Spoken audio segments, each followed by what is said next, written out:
Assalamualaikum warahmatullahi wabarakatuh. Salam Mangrover. Halo Tears, bertemu lagi dengan kami Kemang Tir Jakarta. Bagaimana kabar teman-teman semua? Semoga masih dalam keadaan sehat dimanapun dan kapanpun. Kali ini kita akan membahas salah satu fenomena alam yang cukup unik dan menarik. Sering menjadi problematika kota-kota pesisir Indonesia, namun masih sering diabaikan. Para peneliti juga sadar bahwa fenomena ini masih terdapat gap knowledge atau kekosongan pengetahuan. Ya, seperti yang teman-teman sudah tahu di judul video ini, intrusi air laut. Namun, sebelum kita bahas materi lebih lanjut, buat teman-teman yang baru pertama kali mampir ke channel Kemang Tir Jakarta, jangan lupa untuk like, subscribe, komen, dan share video-video di channel ini, karena itu bentuk support teman-teman untuk kami membuat video bermanfaat lainnya. Oke? Langsung saja kita bahas materinya. Materi kita awali dengan apa itu intrusi air laut. Menurut Coastal et al. 2018, intrusi air laut adalah merembesnya atau masuknya air laut ke dalam akuifer air tanah, karena tekanan air tanah lebih kecil dibandingkan dengan tekanan air laut.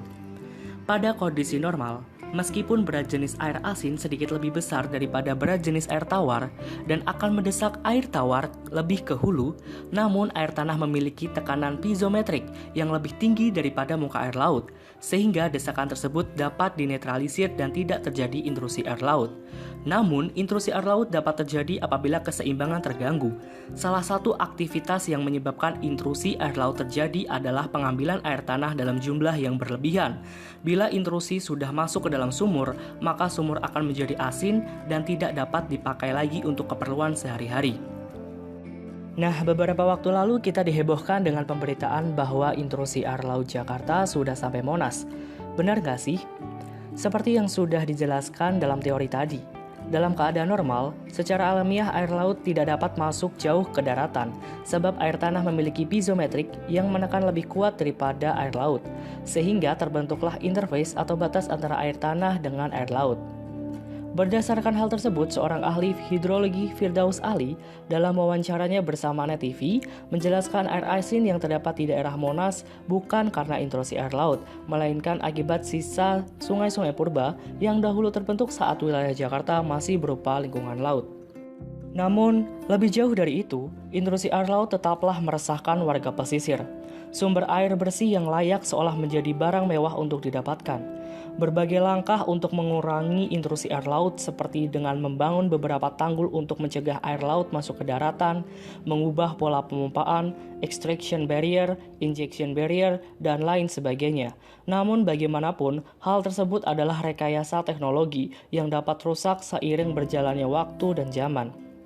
Oleh karena itu, diperlukan salah satu usaha alami dan sustainable yang dapat mengurangi dampak intrusi air laut. Beberapa penelitian terdahulu menunjukkan bahwa salah satu fungsi ekosistem mangrove adalah untuk menahan intrusi air laut.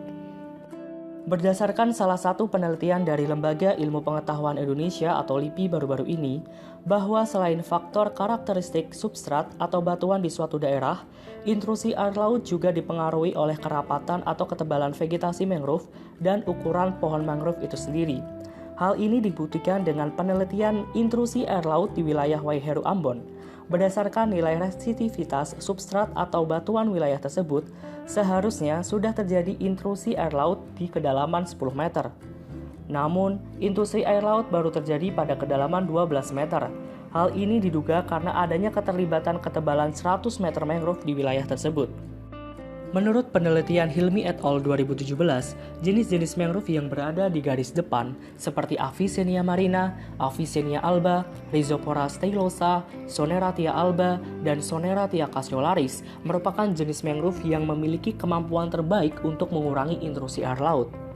Hal ini juga relate karena mangrove dari jenis tersebut merupakan mangrove yang dapat mensekresikan garam. Jenis mangrove ini memiliki salt glands di daun yang memungkinkan untuk mensekresi cairan natrium dan klorid. Berikut adalah referensi yang kami gunakan. Referensi berikut sudah terpublish di internet, sehingga teman-teman bisa mengunduh referensi tersebut di sana. Kami sarankan juga teman-teman untuk membaca referensi tersebut, karena bagaimanapun, pengalaman membaca referensi akan jauh lebih lengkap. Terima kasih telah menonton video ini. Semoga menginspirasi, sebarkan untuk semesta, dan semangat Mangrover. Wassalamualaikum warahmatullahi wabarakatuh.